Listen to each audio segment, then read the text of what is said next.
Hi, I'm Jay, and I've talked about a lot of things at various showcases: science, history, religion, Mars, and even how great my school is. But in all that time, I've yet to talk about the thing that arguably drives humanity towards all of these things.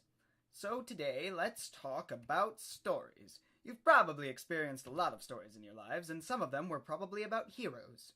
Heroes like Katniss Everdeen, Luke Skywalker, and Harry Potter. We all know them, but the part you might not know is that all of these heroes share a common thread. Call it a structure for their stories. Many stories follow this structure, knowingly or otherwise, and it was dubbed the hero's journey.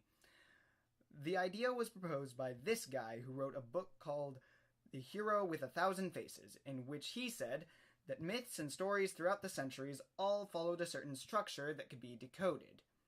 So he decoded it, making a bunch of handy-dandy steps to follow. It looks like this. The first step is the ordinary world. Pretty self-explanatory. Our hero has a normal life and normal routines just like the rest of us. The next step, the call of adventure, is where that changes. Luke finds R2-D2, Peter Parker gets bitten by a radioactive spider, and you're a wizard, Harry! Now usually there's this sub-step in here called the refusal of the call. The hero tries to go back to their regular life, but there are consequences. Peter Parker and Luke Skywalker forsake their respective hero duties, and lo and behold, their uncles die, prompting them to continue their journey. Luckily for them, they don't have to go it alone. The hero then meets a mentor character, someone already wise in the ways of the non-ordinary world who can teach them about it. Someone like Dumbledore, Avatar Roku, Haymitch Abernathy, or the Greybeards. See? They're all wise because they're all old guys.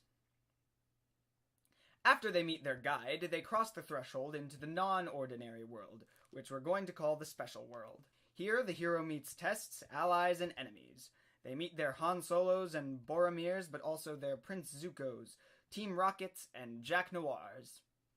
They shape up and start looking a lot more hero-y, but don't get a big head, because now they're approaching the innermost cavern. Here they will face an ordeal, a challenge. They will get their butt kicked. Badly. This is the day of Black Sun. The Empire Strikes Back. The Weird Mageddon. The hero is at their lowest point. But from facing this ordeal, the hero claims some reward, be it mental or physical. Then the hero is driven to finish their journey in a step called the Road Back. This is accompanied by some urgency or drama. Now it's time for the resurrection, and yes, that story is where it gets its name.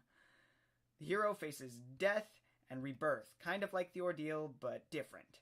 They defeat their final enemy or challenge through a dramatic, hard-won fight, and grasp another, bigger reward, referred to as the elixir.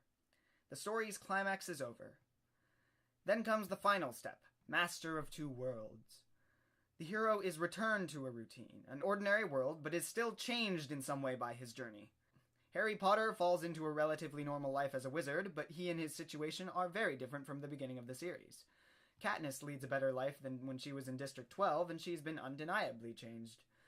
So, that's it. That's the journey that most heroes follow. And hopefully you've been able to draw your own connections to stories that you enjoy. But this is more than just a fun fact about stories. That it has been repeated in so many cultures shows that it might be a fundamental part of humanity. It's a journey that we sometimes find ourselves on, though perhaps absent of gods, magic, or the Force. We still travel it, and I believe that understanding this will help us to understand each other. And isn't that the most important thing? Thanks for listening, and I'll see you later, heroes.